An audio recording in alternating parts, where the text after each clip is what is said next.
नमः शिवाय।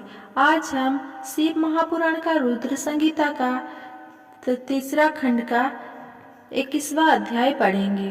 उससे पहले हमने पिछले अध्याय में पढ़े थे तारका का स्वर्ग त्याग, कामदेव का शिव को मोहनने के लिए प्रस्थान, कामदेव का भस्म का होना, शिव क्रोधाग्नि की शांति, शिव जी के बिछोह से पार्वती का शोक। आज हम पढ़ेंगे पार्वती की तपस्या। ब्रह्मा जी बोले, हे देवर्षि नारद, जब तुम पंचाक्षर मंत्र का उपदेश देकर उनके घर से चले आए तो देवी पार्वती मन ही मन बहुत प्रसन्न हुई, क्योंकि उन्हें महादेव जी को पति रूप में प्राप्त करने का साधन मिल गया था। वे जान गई थी कि त्रिलोकीनाथ भगवान शिव को सिर्फ उनकी तपस्या करके ही जीता जा सकता है।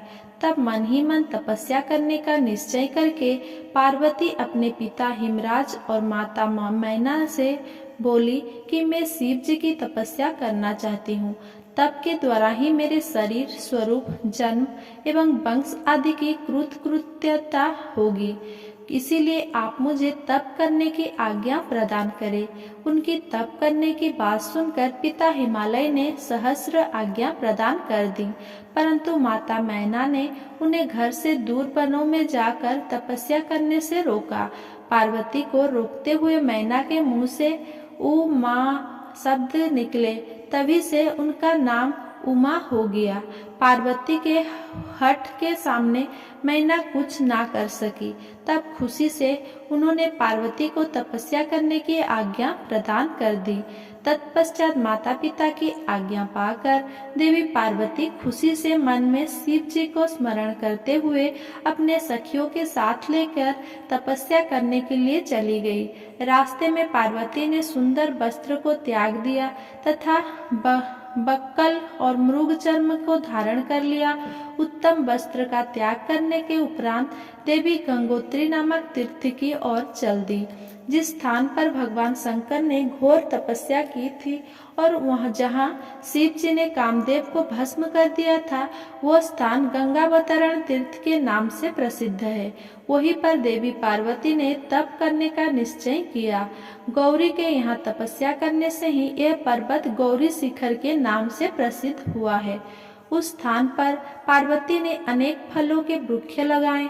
तत्पश्चात पृथ्वी को शुद्ध करके वेदी बनाकर अपने इंद्रियों को बस में करके मन को एकाग्र कर कठिन तपस्या करनी आरंभ कर दी। ऐसी तपस्या ऋषि मुनियों के लिए भी दुष्कर थी।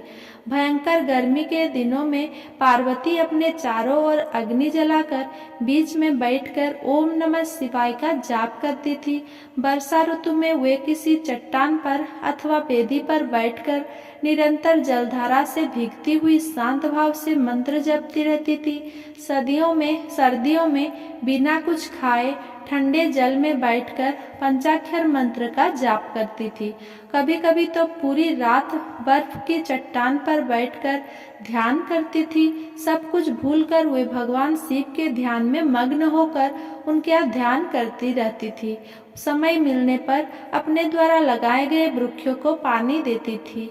शुद्ध हृदय वाली पार्वती आंधी तूफान कड़ाके की सर्दी, मूसलाधार वर्षा तथा तेज धूप की परवाह किए बगैर निरंतर मनोवांछित फलों के दाता भगवान शिव का ध्यान करती रहती थी। उन पर अनेक प्रकार के कष्ट आए, परंतु उनका मन शिव जी के चरणों में ही लगा रहा।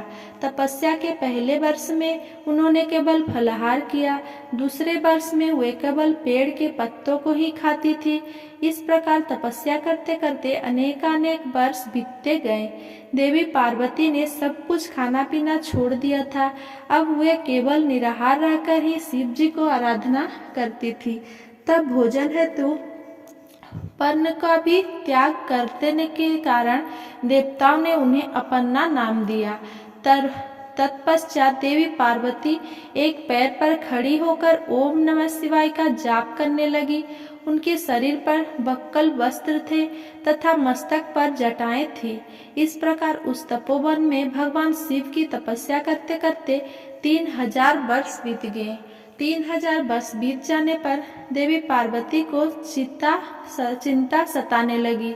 वे सोचने लगी कि क्या इस समय महादेव जी यह नहीं जानते कि मैं उनके लिए ही तपस्या कर रही हूँ? फिर क्या कारण है कि वे मेरे पास अभी तक नहीं आए?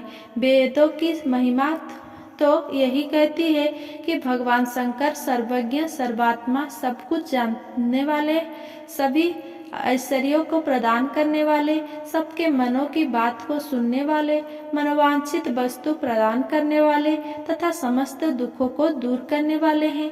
तब क्यों वे अपनी कृपा दृष्टि से मुझ दीन को कृतार्थ नहीं करते? मैंने अपनी सभी इच्छाओं और कामनाओं को त्याग कर अपना ध्यान भगवान शिव में लगाया है। भगवान, यदि मैंने पंचाक्षर मंत्र का भक्ति पूर्वक जाप किया हो तो महादेव जी आप मुझ पर प्रसन्न हो। इस प्रकार हर समय पार्वती शिव जी के चरणों के ध्यान में ही मग्न रहती थी।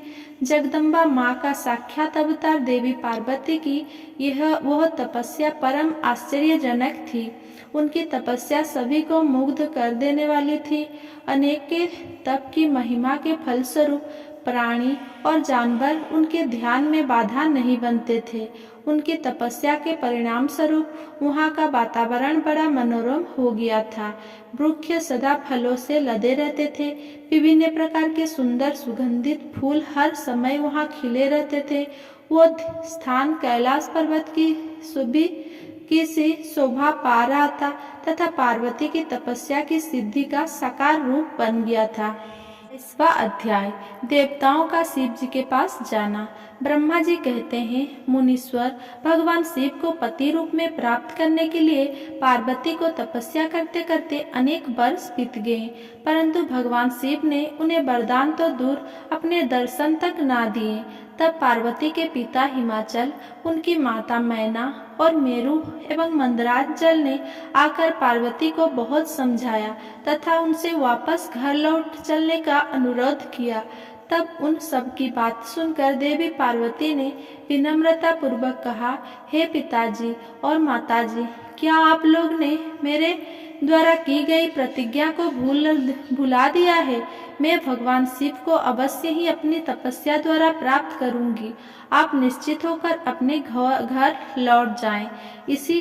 इसी स्थान पर महादेव जी ने क्रोधित होकर कामदेव को भस्म कर दिया था और वनों को अपनी क्रोधाग्नि में भस्म कर दिया था। उन त्रिलोकीनाथ भगवान शंकर को मैं अपनी तपस्या द्वारा यहाँ बुलाऊंगी। आप सभी यह जानते हैं कि भक्त वत्सल भगवान शिव को केवल भक्ति से ही बस में किया जा सकता है। अपने पिता, माता और भाइयों से ये वचन कहकर देवी पार्वती चुप हो गई। उन्हें समझाने आए अनेकों सभी परिजन उनकी प्रशंसा करते हुए वापस अपने घर लौट आ गए। अपने माता पिता को लौटने के पश्चात देवी पार्वती दुगुने उत्साह के साथ पुनः तपस्या करने में लीन हो गई। उनकी अद्भुत तपस्या को देखकर सभी देवता, असुर, मनुष्य, मुनि आदि सभी चराचर प्राणियों सहित पूरा त्रिलोक संतुष्ट हो गया उठा। देवता समझ नहीं पा रहे थे कि पूरी प्रकृति क्यों उद्विग्न और अशांत है। ये जानने के लिए इंद्र और सब देवता गुरु बृहस्पति के पास गए। तत्पश्चात वे सभी मुझ विधाता की शरण में सुमेरु पर्वत पर पहुँचे। वहाँ पहुंचकर उन्होंने मुझे हाथ जोड़कर प्रणाम किया तथा मेरी स्तुति की। तब वे मुझसे पूछने लगे कि प्रभु, इस जगत के संतप्त होने का क्या कारण है? उनका यह प्रश्न सुनकर मैंने त्रिलोकीनाथ भगवान शिव के चरणों का ध्यान करते हुए यह जान लिया कि जगत में उत्पन्न हुआ दाह देवी पार्वती द्वारा की गई तपस्या का ही परिणाम है। अतः सब कुछ जान लेने के उपरांत मैं इस बात को श्रीहरि विष्णु को बताने के लिए देवताओं के साथ श्री क्षीर सागर को गया। वहाँ श्रीहरि सुखद आसन पर विराजमान थे। मुझ सहित सभी देवताओं ने विष्णु जी को प्रणाम कर उनकी स्तुति करना आरंभ कर दिया। तत्पश्चात मैंने श्री हरि से कहा, हे हरि, देवी पार्वती के उग्र रूप उग्र तप से संतृप्त होकर हम सभी आपकी शरण में आए हैं। हम सबकी रक्षा कीजिए भगवान, हमें बचाइए। हमारी करुणा पुकार सुनकर शेषशय्या पर बैठी श्रीहरि बोले, आज मैंने देवी पार्वती की इस घोर तपस्या का रहस्य जान लिया है, परंतु उनकी इच्छा को पूरा करना हमारे बस की बात नहीं है। अतः हम सब मिलकर त्रिलोकीनाथ भगवान शिव के पास चलते हैं। केवल वही है जो हमें इस विकट स्थिति से उबार सकते हैं। देवी पार्वती तपस्या के माध्यम से भगवान शिव को पति रूप में प्राप्त करना चाहते हैं।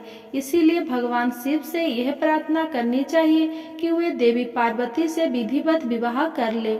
हम सभी को इस विश्व का कल्याण करने के लिए भगवान शिव से पार्वती का पाणी ग्रहण करने का अनुरोध करना चाहिए। भगवान विष्णु की बात सुनकर सभी देवता भयभीत होते हुए बोले, भगवान शिव बहुत क्रोधी और हठी है।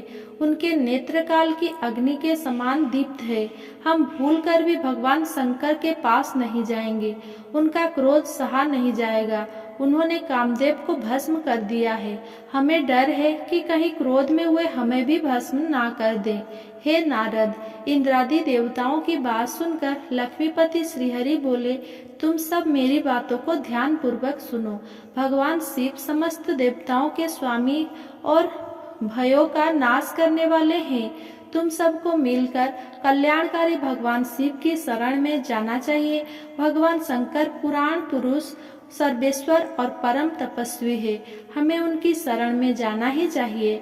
भगवान विष्णु के इन वचनों को सुनकर सब देवता त्रिलोकीनाथ भगवान शिव का दर्शन करने के लिए उस स्थान की ओर चल पड़े जहां महादेव जी तपस्या कर रहे थे। उस मार्ग में ही देवी पार्वती उत्तम तपस्या में लीन थी। उनके तप को देखकर सभी देवताओं ने प्रसन्नता पूर्वक उन्हें दोनों हाथ जोड़कर नमस्कार किया। तत्पश्चात उनके तप की प्रशंसा करते हुए मैं, श्रीहरि, विष्णु और अन्य देवता भगवान शिव के दर्शनार्थ चल दिए। वहां पहुंचकर हम सभी देवता कुछ दूरी पर खड़े हो गए और हमने तुम्हें भगवान शिव के करीब यह देखने के लिए भेजा कि वे कुपित है या प्रसन्न। नारद, तुम भगवान शिव के परम भक्त हो तथा उनकी कृपा से सदा निर्भय रहते हो। इसीलिए तुम भगवान शिव के निकट गए तथा तुमने उन्हें प्रसन्न देखा। फिर तुम वापस लौटकर हम सभी के पास आए तथा उनकी प्रसन्नता के बारे में हमें बताया। तब हम सब भगवान शिव के करीब गए। भगवान शिव सुखपूर्वक प्रसन्न मुद्रा में बैठे हुए थे। भक्तवत्सल भगवान शिव चारों ओर से अपने गणों से घिरे हुए थे और तपस्वी का रूप धारण करके योगापट पर आसीन थे। मैंने श्रीहरि और अन्य देवताओं ने भगवान शिव शंकर को प्रणाम करके वेदों और उपनिषदों द्वारा ज्ञात विधि से उनकी स्तुति की। 23वां अध्याय, शिव से विवाह करने का अनुरोध।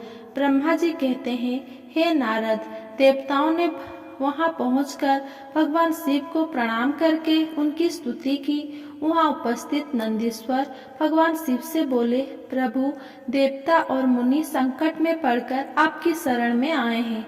सर्वेश्वर, आप उनका उद्धार करें। दयालु नंदी के इन वचनों को सुनकर भगवान शिव ने धीरे धीरे आंखें खोल दी। समाधि से विरत होकर परम ज्ञानी परमात्मा भगवान शंकर देवताओं से बोले, हे ब्रह्मा जी, हे श्रीहरि, विष्णु एवं अन्य देवताओं, आप सब यहाँ एक साथ क्यों आए हैं? आपके आने का क्या प्रयोजन है? आप सभी के साथ देखकर लगता है कि अवश्य ही कोई महत्वपूर्ण बात है। अतः आप मुझे उस बात से अवगत कराएं। भगवान शंकर के ये वचन सुनकर सभी देवताओं का भय पूर्णतः दूर हो गया और वे प्रसन्न होकर भगवान विष्णु को देखने लगे। तब श्रीहरि विष्णु सभी देवताओं का प्रतिनिधित्व करते हुए भगवान शिव से बोले, भगवान शंकर, तारकासुर नामक दानव ने हम सभी देवताओं को बहुत दुखी कर रखा है। उनसे हमें अपने अपने स्थानों से भी निकाल दिया है। यही सब बताने के लिए हम सब देवता आपके पास आए हैं। भगवान ब्रह्मा जी द्वारा प्राप्त वरदान के फलस्वरूप उस तारकासुर की मृत्यु आपके पुत्र के द्वारा निश्चित है। हे स्वामी, आप उस दुष्ट का नाश कर हम सबकी रक्षा करें, हम सबका उद्धार कीजिए। प्रभु, आप हिमालय पुत्री पार्वती का पाणी ग्रहण कीजिए। आपका विवाह ही हमारा कष्ट को दूर कर सकता है। आप भक्त वत्सल हैं।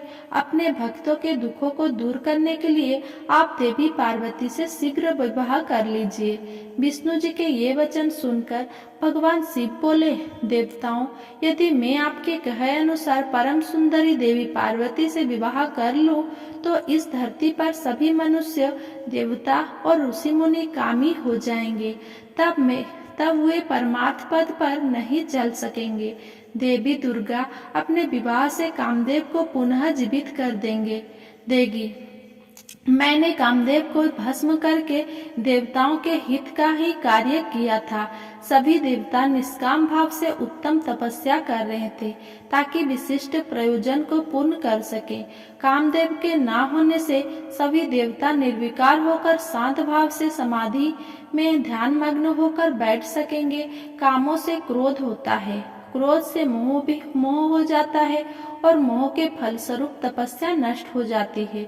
इसीलिए मैं तो आप सबसे भी यही कहता हूँ कि आप भी काम और क्रोध को त्याग कर तपस्या करें। ब्रह्मा जी बोले, हे नारद, त्रिलोकीनाथ भगवान शिव के मुख से इस प्रकार की बातें सुनकर हम सभी हतप्रभ हो उन्हें देखते रह गए और हम सब देवताओं और मुनियों को निष्काम होने का उपदेश देकर चुप हो गए और पुनः पहले की भांति सुस्थिर होकर ध्यान में लीन हो गए। भगवान शिव ब्रह्मा स्वरूप आत्मा चिंतन में लग गए। श्रीहरि विष्णु सहित अन्य देवताओं ने जब परमेश्वर शिव को ध्यान में मग्न देखा, तब सब देवता नंदीश्वर से कहने लगे, नंदीश्वर जी, हम अब क्या करें? हमें भगवान शिव को प्रसन्न करने का कोई मार्ग सुझाइए। तब नंदीश्वर सभी देवताओं को संबोधित करते हुए बोले, आप भक्त वत्सल भगवान शिव की प्रार्थना करते रहो, वे सदैव ही अपनी भक्तों के बस में रहते हैं। तब नंदीश्वर की बात सुनकर देवता पुनः भगवान शिव की स्तुति करने लगे। वे बोले, हे देवाधिदेव महादेव, करुणा निधान भगवान शिव शंकर, हम दोनों हाथ जोड़कर आपकी शरण में आए हैं। आप हम सब के सभी दुखों और कष्टों को दूर कीजिए और हम सब का उद्धार कीजिए। इस प्रकार देवताओं ने भगवान शिव की अनेकों बार स्तुति की। इसके बाद भी जब भगवान ने आंखें नहीं खोली तो सब देवता उनकी करुणा स्वर में स्तुति करते हुए रोने लगे। तब श्रीहरि विष्णु मन ही मन भगवान शिव का स्मरण करने लगे और करुण स्वर में अपना निवेदन करने लगे। देवताओं, मेरे और श्रीहरि विष्णु के बार बार निवेदन करने पर भगवान शिव की तंद्रा टूटी और उन्होंने प्रसन्नता पूर्वक अपनी आंखें खोल दी। तब भगवान शिव बोले, तुम सब एक साथ यहाँ किस लिए आए हो? मुझे इससे अवगत कराओ। श्रीहरि विष्णु बोले, हे देवेश्वर, हे शिव शंकर, आप सर्वज्ञ हैं, सबके अंतर्यामी ईश्वर है, आप तो सब कुछ जानते हैं। भगवान, आप हमारे मन की बात भी अवश्य ही जानते होंगे। फिर भी यदि आप हमारे मुख से सुनना चाहते हैं तो सुने। तारक नामक असुर आजकल बड़ा बलशाली हो गया है। वो देवताओं को अनेकों प्रकार के कष्ट देता है। इसीलिए हम सभी देवताओं ने देवी जगदम्बा से प्रार्थना कर उन्हें गिरिराज हिमालय की पुत्री पार्वती के रूप में अवतार ग्रहण कराया है। इसीलिए ही हम बार बार आपकी प्रार्थना कर रहे हैं कि आप देवी पार्वती को पत्नी रूप में प्राप्त करें। ब्रह्मा जी के वरदान के अनुसार भगवान शिव और देवी पार्वती का पुत्र ही तारकासुर का वध कर हमें उसके आतंक से मुक्त कर सकता है। मुनि श्रेष्ठ, नारद के उपदेश के अनुसार देवी पार्वती कठोर तपस्या कर रही है। उनकी तपस्या के तेज के प्रभाव से समस्त चराचर जगत संतप्त हो गया है। इसीलिए हे भगवान, आप पार्वती को वरदान देने के लिए जाइए। हे प्रभु, देवताओं पर आए इस संकट और उनके दुखों को मिटाने के लिए आप देवी पार्वती पर अपनी कृपा दृष्टि कीजिए। आपका विवाह उत्सव देखने के लिए हम सभी बहुत प्रोत्साहित हैं। अतः प्रभु आप शीघ्र ही विवाह बंधन में बंधकर हमारी इस इच्छा को भी पूरा करें। भगवान, आपने रति को जो वरदान प्रदान किया था उसको पूरा होने का भी अवसर आ गया है। अतः महेश्वर, आप अपनी प्रतिज्ञा को शीघ्र ही पूरा करें। ब्रह्मा जी बोले, हे नारद, ऐसा कहकर और प्रणाम करके विष्णु जी और अन्य देवताओं ने पुनः शिव जी की स्तुति की। तत्पश्चात वे सब हाथ जोड़कर खड़े हो गए।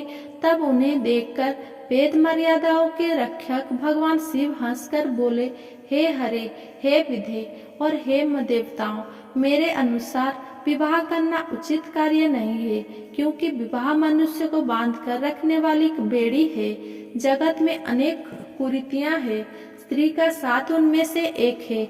मनुष्य सभी प्रकार के बंधनों से मुक्त हो सकता है, परंतु स्त्री के बंधन से वो कभी मुक्त नहीं हो सकता। एक बार को लोहे और लकड़ी की बनी जंजीरों से मुक्ति मिल सकती है, परंतु विवाह एक ऐसी कैद है जिससे छुटकारा पाना असंभव है। विवाह मन को विषयों के वशीभूत कर देता है, जिससे मोक्ष की प्राप्ति असंभव हो जाती है। मनुष्य यदि सुख की इच्छा रखता है तो उसे इस विषय को त्याग देना चाहिए। विषयों को विष के समान माना जाता है। इन सब बातों का ज्ञान होते हुए भी मैं आप सब की प्रार्थना को सफल करूंगा, क्योंकि मैं सदैव ही अपने भक्तों के अधीन रहता हूँ। मैंने अपने भक्तों की रक्षा के लिए अनेक कष्ट सहे हैं। हे हरे और हे विधे, आप तो सब कुछ जानते ही हैं। मेरे भक्तों पर जब जब विपत्ति आती है तब तब मैं उनके सभी कष्टों को दूर करता हूँ। भक्तों के अधीन होने के कारण मैं उनके हित में अनुचित कार्य भी कर बैठता हूँ। भक्तों के दुखों को मैं हमेशा दूर करता हूँ। तारकासुर ने तुम्हें जो दुख दिए हैं उन्हें मैं भली भांति जानता हूँ। उनको मैं अवश्य ही दूर करूंगा। जैसा कि आप सभी जानते हैं, मेरे मन में विवाह करने की कोई इच्छा नहीं है। फिर भी पुत्र प्राप्ति हेतु मैं देवी पार्वती का पाणी ग्रहण अवश्य करूंगा। अब तुम सब देवता निर्भय और निडर होकर अपने अपने धाम को लौट जाओ। मैं तुम्हारे कार्य की सिद्धि अवश्य करूंगा। इसीलिए अपनी सभी चिंताओं को त्याग कर सभी सहस्र अपने घर जाओ। ऐसा कहकर भगवान शिव शंकर पुनः मौन हो गए और समाधि में बैठकर ध्यान में मग्न हो गए। तत्पश्चात विष्णु जी और मैं, देवराज इंद्र सहित सभी देवता अपने अपने धाम को खुशी से लौट आए। अगर मेरा ये वीडियो आपको पसंद आया हो तो मेरा वीडियो को लाइक, कमेंट, शेयर करें एंड मेरे चैनल को सब्सक्राइब करें। धन्यवाद।